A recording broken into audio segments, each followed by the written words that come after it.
삼성전자는 배신하지 않는다. 이 말만 믿고 피 같은 돈을 묻어둔 결과가 고작 이것입니까?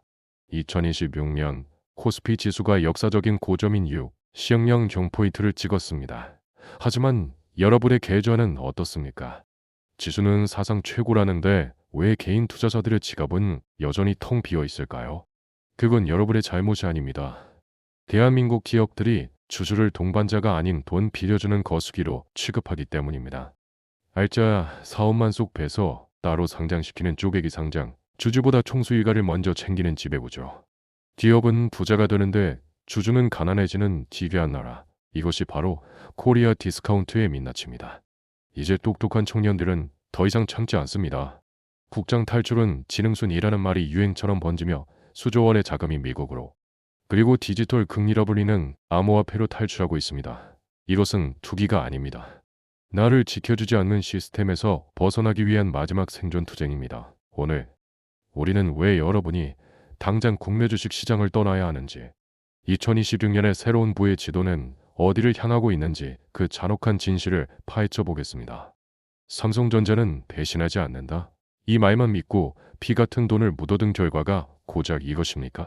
2026년 코스피 지수가 역사적인 고점인 이후 승향용 포인트를 찍었습니다. 하지만 여러분의 계좌는 어떻습니까? 지수는 사상 최고라는데 왜 개인 투자자들의 지갑은 여전히 텅 비어 있을까요? 그건 여러분의 잘못이 아닙니다. 대한민국 기업들이 주주를 동반자가 아닌 돈 빌려주는 거수기로 취급하기 때문입니다. 알짜 사업만 쏙 빼서 따로 상장시키는 쪼개기 상장, 주주보다 총수일가를 먼저 챙기는 지배구조. 기업은 부자가 되는데 주주는 가난해지는 기괴한 나라. 이것이 바로 코리아 디스카운트의 민낯입니다. 이제 똑똑한 청년들은 더 이상 참지 않습니다. 국장 탈출은 지능순이라는 말이 유행처럼 번지며 수조 원의 자금이 미국으로, 그리고 디지털 금이라 불리는 암호화폐로 탈출하고 있습니다. 이것은 투기가 아닙니다. 나를 지켜주지 않는 시스템에서 벗어나기 위한 마지막 생존 투쟁입니다. 오늘 우리는 왜 여러분이 당장 국내 주식 시장을 떠나야 하는지, 2026년의 새로운 부의 지도는 어디를 향하고 있는지 그 잔혹한 진실을 파헤쳐 보겠습니다. 대한민국 주식시장에는 박스피라는 오명이 수십 년간 그림자처럼 따라다녔습니다. 하지만 2026년 코스피가 6 전신 포인트를 돌파하며 새로운 시대가 열리는 듯 보였습니다. 수많은 개인 투자자들이 이번에는 다르다는 희망을 품고 시장에 뛰어들었습니다. 하지만 그 결과는 참담했습니다. 지수는 올랐지만 개인들의 계좌는 오히려 마이너스로 돌아섰습니다. 왜 이런 기괴한 현상이 발생하는 것일까요? 그 중심에는 대한민국 자본주의의 고질병, 국내 시장의 배신, 이 자리 잡고 있습니다. 가장 먼저 짚어봐야 할 것은 대한민국 특유의 기형적인 지배구조입니다. 글로벌 시장에서 기업의 가치는 곧 주주의 가치와 동일시됩니다. 하지만 한국은 다릅니다. 기업의 실적이 좋아져도 그 혜택은 주주가 아닌 총수 일가에게 집중됩니다. 대표적인 사례가 바로 물적 분할 후 재상장입니다. 2026년에도 이름만 대면 알만한 대기업들이 핵심 유망 사업부를 떼어내 별도로 상장시키는 행태를 반복했습니다. D존 주주들은 알짜배기 사업이 빠져나간 빈 껍데기 주식만 쥐고 허탈해할 수밖에 없습니다. 이것은 명백한 주주권 침해이자 투자자들에 대한 배신입니다. 둘째로, 세계 최하위 수준의 주주 환원율을 들 수 있습니다. 2026년 기준으로 미국 SP500형 기업들의 평균 주주 환원율은 90%를 육박합니다. 벌어들인 돈을 배당이나 자사주 매입 및 소각을 통해 주주들에게 돌려준다는 뜻입니다. 반면 한국 코스피 기업들의 주주 환원율은 여전히 30%대에 머물러 있습니다. 기업들은 사상 최대 이익을 냈다고 자랑하면서도 그 돈을 사내 유보금으로 쌓아두거나 오너 일가의 지배력을 강화하는 데만 사용합니다. 개미 투자자들은 기업 성장의 결실을 함께 나누는 동반자가 아니라 대주주의 경영권을 지켜주는 자금 조달원으로 전락한 지 오래입니다. 셋째, 정부의 비대칭성과 불공정한 게임의 룰입니다. 2026년에도 여전히 내부자 거래와 시세 조종 의혹은 끊이지 않고 있습니다. 기관과 외국인은 고도화된 알고리즘과 내부 정보를 활용해 수익을 챙기지만 개인 투자자들은 한 박자 늦은 뉴스에 의존해 고점에서 물리는 악순환이 반복됩니다. 특히 공매도 제도와 관련된 논란은 개인 투자자들에게 기울어진 운동장이라는 인식을 지울 수 없게 만들었습니다. 아무리 성실하게 기업을 분석하고 장기 투자를 결심해도 시스템 자체가 개인에게 불리하게 설계되어 있다는 무력감이 시장을 지배하고 있습니다. 마지막으로 정부의 정책적 한계입니다. 기업 밸류 프로그램 등 여러 대책이 발표되었지만 법적인 강제성이 없는 권고 수준에 그치면서 기업들의 변화를 이끌어내지 못했습니다. 상속세 부담 때문에 오히려 주가가 오르는 것을 꺼리는 대주주들의 이해관계가 주가를 억누르는 기현상까지 벌어지고 있습니다. 결국 성실하게 저축하고 한국 기업의 미래에 베팅했던 개인들은 깨달았습니다. 이곳은 자산을 불려주는 곳이 아니라 실시간으로 내 돈의 가치를 갉아먹는 희망 고무의 장소라는 사실을 말입니다. 이제 MZ세대와 스마트한 투자자들은 더 이상 애국심이라는 이름의 감성파리에 속지 않습니다. 그들은 숫자로 증명되지 않는 시장, 주주를 존중하지 않는 시장을 단호히 거부하기 시작했습니다. 이것이 2026년 현재 여의도를 떠나 태평양 건너 미국으로 그리고 국경 없는 디지털 자산 시장으로 대규모 망령이 일어나는 근본적인 이유입니다. 국장 탈출은 지능순이다. 2026년 대한민국 투자 커뮤니티에서 가장 흔하게 볼 수 있는 이 문구는 이제 단순한 조롱을 넘어 하나의 생존 법칙으로 자리 잡았습니다. 과거에는 한국 주식을 팔고 해외로 나가는 사람들을 향해 매국노라느니 위험한 투기꾼이라느니 비난 섞인 시선이 존재했지만 지금은 오히려 국내 시장에만 머물러 있는 사람들을 향해 동정의 시선이 쏟아집니다. 왜 이토록 극단적인 인식의 변화가 일어난 것일까요? 가장 큰 이유는 압도적인 수익률의 격차와 예측 가능성입니다. 2026년 상반기에 미국 나스닥 NASDAQ와 SP500 지수가 AI 혁명과 강력한 빅테크 기업들의 실적을 바탕으로 연일 사상 최고치를 경신할 때 한국의 코스피는 박수권에 갇혀 허우적거렸습니다. 서학개미라 불리는 해외 투자자들은 밤잠을 설쳐가며 엔비디아, 애플, 그리고 각종 레버리지 ETF에 투자해 자산을 2배, 3배로 불렸습니다. 반면 삼성전자와 카카오를 믿고 버텼던 국내 투자자들은 인플레이션으로 인한 화폐 가치 하락을 고려하면 사실상 막대한 실질적 손실을 본 것이나 다름없습니다. 세금 제도 역시 이들의 탈출 부채질하고 있습니다. 2026년 현재 한국 정부는 국내 주식시장을 살리겠다고 여러 유인책을 내놓았지만 투자자들은 더 이상 말뿐인 약속을 믿지 않습니다. 세금을 더 내더라도 확실히 오르는 곳에 투자하겠다는 것이 요즘 청년들의 확고한 생각입니다. 미국 주식은 양도소득세 22%라는 무거운 세금이 기다리고 있지만 시장의 투명성과 주주 환원 정책이 그 세금을 내고도 남을 만큼의 보상을 준다는 사실을 경험적으로 깨달은 것입니다.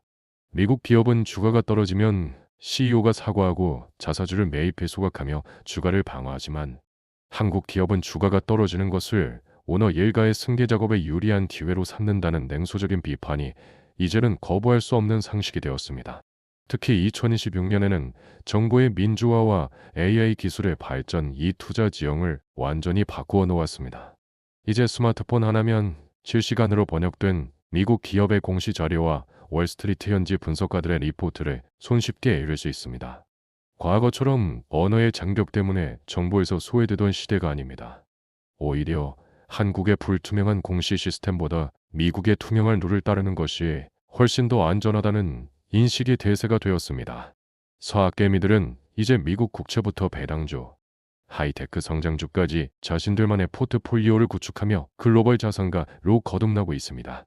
결국 이 현상은 단순히 돈을 쫓는 행위를 넘어 대한민국이라는 국가적 신용과 시스템에 대한 탈퇴 선언입니다. 자볼은 가장 정직한 투표 용지입니다. 주주를 무시하고 구시대적인 경영을 고집하는 한국 시장에 더 이상 내 소중한 자산을 맡길 수 없다는 청년들의 절규가 국장 탈주이라는 거대한 물결을 만들어낸 것입니다. 2026년 여의도의 자금은 태평양을 건너 더 넓고 투명한 시장으로 쉼없이 흐르고 있습니다. 2026년 대한민국 금융시장에서 가장 충격적인 변화는 암호화폐에 대한 인식의 전환입니다. 불과 몇 년 전만 해도 비트코인은 변동성 심한 투입한 혹은 실체 없는 신기루로 침해받았습니다. 하지만 지금 대한민국 청년들에게 비트코인은 더 이상 도박이 아닙니다. 그것은 부패한 중앙 집중식 금융 시스템과 가치가 하락하는 원화로부터 자신의 자산을 지키기 위한 디지털 안전자산, 즉 디지털 금으로 추앙받고 있습니다. 왜 하필 지금일까요? 그 해답은 2026년의 가혹한 경제 환경에 있습니다. 인플레이션은 멈출 줄 모르고 월급만으로는 서울에 아파트 한 칸 쓸 수 없다는 절망감이 정점에 달했습니다.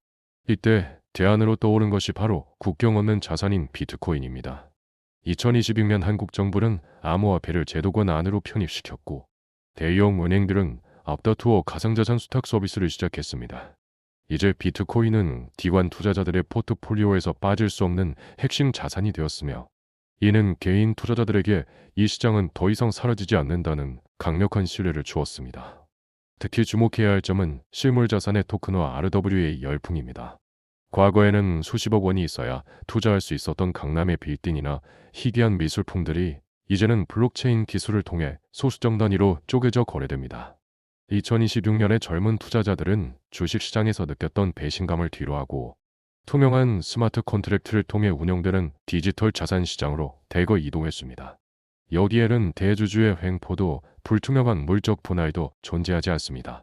모든 거래는 블록체인 위에 기록되며 누구나 검증할 수 있습니다. 하지만 이 열풍 뒤에는 토모 FOMO라고 불리는 소외 공포증이 자리 잡고 있습니다. 지금 타지 않으면 영원히 하층민으로 남을 것이라는 불안감이 청년들을 더욱 극단적인 선택으로 몰아넣기도 합니다. 2026년 현재 한국의 가상자산 거래량은 코스피 거래량을 수시로 초월하고 있습니다. 밤낮 없이 돌아가는 24시간 시장에서 청년들은 잠을 포기한 채 차트를 분석하며 자신의 미래를 베팅합니다. 이것은 단순히 돈을 더 많이 벌고 싶다는 탐욕이 아닙니다. 성실하게 일해도 가난해지는 시스템, 주주를 기만하는 기업 문화, 그리고 인구 절벽으로 인해 미래가 불투명한 대한민국 주식회사에 대한 자본의 망명입니다. 이들에게 디지털 자산은 국가라는 울타리를 넘어 글로벌 자산가들과 대등하게 경쟁할 수 있는 유일한 무기입니다. 비트코인은 이제 단순한 화폐를 넘어 2026년 대한민국 젊은 세대의 저항 정신과 생존 의지가 담긴 상징적인 자산이 되었습니다. 모든 화려한 파티 뒤에는 치워야 할 쓰레기와 숙취가 남기 마련입니다. 2026년 국장을 떠나 미국 주식과 디지털 자산으로 향하는 이 거대한 물결 속에는 우리가 반드시 직면해야 할 잔혹한 그림자가 드리워져 있습니다. 자유와 수익이라는 달콤한 단어 뒤에 숨을 내버리지의 저주와 신종사기가 바로 그것입니다. 가장 우려되는 것은 2026년 청년 세대를 덮친 한탕주의 애심화입니다. 국장에서 상처받은 투자자들이 해외 시장으로 넘어가면서 단순히 우량주를 사는 것에 만족하지 못하고 있습니다. 나스닥의 변동성을 3배로 추종하는 TQQQ, 반도체 지수를 3배로 따르는 SOSL 같은 초위험 상품에 전 재산을 거는 몰빵 투자가 일상이 되었습니다. 문제는 2026년의 글로벌 경제가 과거처럼 호락호락하지 않다는 점입니다. 예상치 못한 지정학적 위기나 금리 변동으로 지수가 단 10%만 하락해도 3배 레버리지를 쓴 이들의 계좌는 순식간에 반토막이 납니다. 여의도에서 입은 상처를 치유하러 간 미국 시장이 오히려 더 큰 지옥이 되어 돌아오는 사례가 속출하고 있습니다. 디지털 자산 시장은 상황이 더 심각합니다. 비트코인이 디지털 금으로 대접받는 틈을 타 이름도 생소한 수천 개의 알트코인들이 2026년에도 여전히 기승을 부리고 있습니다. 특히 AI 기술을 악용한 신종사기 수법은 더욱 정교해졌습니다. 가짜 뉴스 생성을 통해 특정 코인의 호재를 퍼뜨리고 딥페이크 기술로 유명 유튜버나 경제 전문가의 얼굴을 빌려 투자를 권유하는 수법에 수많은 청년이 평생 모은 돈을 날리고 있습니다. 블록체인의 투명성을 강조하던 시장이 역설적으로 익명성 뒤에 숨은 범죄자들의 놀이터가 되어버린 셈입니다. 또한 포모의 포에모 증후군이 만들어낸 심리적 붕괴 역시 심각한 사회적 문제입니다. 2026년 SNS에는 연일 국장 탈출해서 몇 억 벌었다, 비트코인으로 은퇴했다는 인증글이 넘쳐납니다. 이를 지켜보는 성실한 직장인들은 상대적 박탈감을 넘어 깊은 우울증에 빠집니다. 나만 뒤처지고 있다는 공포는 결국 이성적인 판단을 흐리게 하고 준비되지 않은 상태에서 무리한 대출 연끌을 받아 고점에 물리는 비극을 낳습니다. 2026년의 병원들은 정신적 고통을 호소하는 투자자들로 붐비고 있으며 이는 단순한 개인의 실패를 넘어 국가적인 노동 의욕 상실로 이어지고 있습니다. 우리는 냉정해져야 합니다. 시스템의 모순을 비판하며 떠난 여정의 끝이 또 다른 도박장이 되어서는 안 됩니다. 국장이 배신했다고 해서 해외 시장이나 코인 시장이 여러분의 인생을 무조건 책임져 주는 것은 아닙니다. 2026년의 잔혹한 진실은 준비되지 않은 자에게는 그 어디도 안전자산이 될 수 없다는 사실입니다. 이제 우리는 관계에서 한 걸음 물러나 이 혼돈의 시대에서 진정으로 나를 지킬 수 있는 전략이 무엇인지 다시 고민해야 할 때입니다. 국장이 배신하고 해외 시장은 거칠며 디지털 자산은 위험천만해 보입니다. 그렇다면 우리는 이 혼돈의 시대에 어떻게 대응해야 할까요? 단순히 시스템을 원망하고 앉아만 있을 수는 없습니다. 2026년의 승자들은 이미 자신들만의 생존 매뉴얼을 가동하고 있습니다. 단순히 어디가 오른다는 정보를 쫓는 수준을 넘어 변화된 게임의 룰을 이해하고 자신을 보호하는 전략을 세우는 것이 핵심입니다. 첫 번째 전략은 자산의 지리적 분산입니다. 이제 더 이상 대한민국이라는 좁은 울타리에 갇힌 내수용 투자자에 머물러서는 안 됩니다. 2026년에 스마트한 투자자들은 자산의 최소 40% 이상을 미국 달러 기반 자산에 배분하고 있습니다. 원화의 가치가 하락하고 국가적 인구 절벽이 경제 전반을 짓누르는 상황에서 달러는 그 자체로 강력한 방어막이 되기 때문입니다. 단순히 미국 주식을 사는 것을 넘어 미국 국채 그리고 글로벌 지수를 추종하는 ETF를 통해 포트폴리오의 무게, 중심을 세계 시장으로 옮겨야 합니다. 한국 주식은 전체 자산의 20% 이하로 유지하되 철저하게 주주 환원이 확실한 기업이나 배당 성향이 강한 종목으로만 압축하는 지혜가 필요합니다. 두 번째는 디지털 자산의 비중 조절과 직접 통제입니다. 비트코인을 포함한 디지털 자산을 포트폴리오의 일정 15% 내외로 유지하십시오. 이것은 투기가 아니라 법정 화폐의 무분별한 발행과 가치 하락에 대비한 보험입니다. 특히 2026년에는 거래소에만 돈을 맡겨두는 것이 아니라 개인 지갑 COLD, W의 자산을 직접 관리하는 능력이 중요해졌습니다. 중앙 집중화된 플랫폼의 붕괴나 갑작스러운 규제로부터 내 재산을 지키는 유일한 방법은 블록체인의 기본 원칙인 탈중앙화로 돌아가는 것입니다. 세 번째는 AI를 활용한 금융 문해력 FRC의 LITSIA의 LICY의 강화입니다. 2026년은 정보가 부족한 시대가 아니라 가짜 정보와 노이즈가 너무 많아 문제인 시대입니다. 생성형 AI 도구를 활용해 방대한 기업 재무제표를 1분 만에 분석하고 SNS의 선동성 가짜 뉴스를 걸러내며 글로벌 것이 경제 지표를 실시간으로 모니터링해야 합니다. 남이 떠먹여주는 정보는 이미 누군가의 이득을 위해 오염되었을 가능성이 높습니다. 스스로 데이터를 분석하고 판단할 수 있는 능력이야말로 2026년 가장 수익률 높은 투자입니다. 마지막으로 가장 중요한 것은 안정적인 현금 흐름과 심리적 보관력입니다. 시장이 아무리 요동쳐도 당장 생활비가 궁해져 소중한 자산을 헐값에 파는 비극은 없어야 합니다. 본업을 통한 현금 흐름을 견고히 유지하면서 시장의 공포를 기회로 삼을 수 있는 여유 자금을 항상 보유하십시오. 2026년의 진정한 부자는 가장 높은 수익률을 기록한 사람이 아니라 가장 마지막까지 시장에서 퇴출당하지 않고 살아남은 사람의 몫이 될 것입니다. 시스템의 모순을 직시하되 그 공포에 잡아먹히지 마십시오. 원망하는 단계에서 벗어나 시스템을 이용하는 단계로 올라서야 합니다. 지금 이 순간에도 거대한 부의 물결은 흐르고 있으며 준비된 자만이 그 흐름 위에서 생존을 넘어 번영의 기회를 잡을 수 있습니다. 여러분, 우리는 오늘 대한민국 자본주의의 서글픈 민낯부터 태평양 건너 미국 시장의 유혹, 그리고 디지털 자산이라는 새로운 기회와 위험에 대해 이야기했습니다. 2026년 현재 대한민국 주식시장은 분명 위기입니다. 시스템은 낡았고 기업은 주주를 외면하며 시대의 변화를 따라가지 못하는 구태의연한 방식이 여전히 시장을 지배하고 있습니다. 하지만 이 위기는 동시에 여러분에게 거대한 질문을 던지고 있습니다. 언제까지 시스템이 나를 책임져 줄 것이라 믿고 앉아만 있을 것인가? 과거의 부모님 세대처럼 한 직장에 충성하고 한 나라의 주식만 사 모으면 부자가 될 수 있었던 오량주 장기 투자의 낭만은 끝났습니다. 이제 부는 기다리는 자의 것이 아니라 공부하고 움직이며 스스로 영토를 확장하는 자의 몫입니다.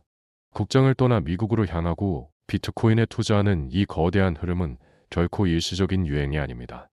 그것은 자본의 국경이 사라진 시대에 더 공정하고 더 투명한 보상을 찾아 떠나는 부의 대의주의입니다. 두려워하지 마십시오.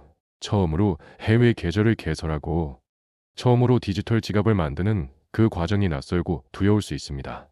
하지만 그 낯설음을 극복하는 순간 여러분은 대한민국이라는 작은 우물 안개구리에서 벗어나 전 세계 자본이 소용돌이치는 거대한 바다의 주인이 될 수 있습니다. 여러분의 소중한 자산, 여러분의 인생, 그리고 여러분의 미래는 그 누구도 책임져 주지 않습니다. 회사가 여러분을 지켜주지 않듯 국가의 시스템 역시 여러분의 노후를 완벽히 보장하지 못합니다. 오직 깨어있는 여러분의 머리와 결단력 있는 여러분의 손만이 여러분의 운명을 바꿀 수 있습니다. 오늘 이 영상이 여러분의 가슴 속에 작은 불씨가 되었기를 바랍니다. 현실을 직시하되 희망을 잃지 마십시오. 그리고 오늘 당장 아주 작은 것부터라도 실천하십시오. 낡은 시스템의 노예로 남을 것인지 아니면 새로운 부의 시대의 개척자가 될 것인지는 오직 여러분의 선택에 달려 있습니다. 여러분의 성공적인 투자 여정을 진심으로 응원합니다. 오늘 내용이 도움이 되셨다면 구독과 좋아요 부탁드립니다. 저는 다음 시간에 더 깊이 있는 인사이트로 돌아오겠습니다. 시청해주셔서 감사합니다.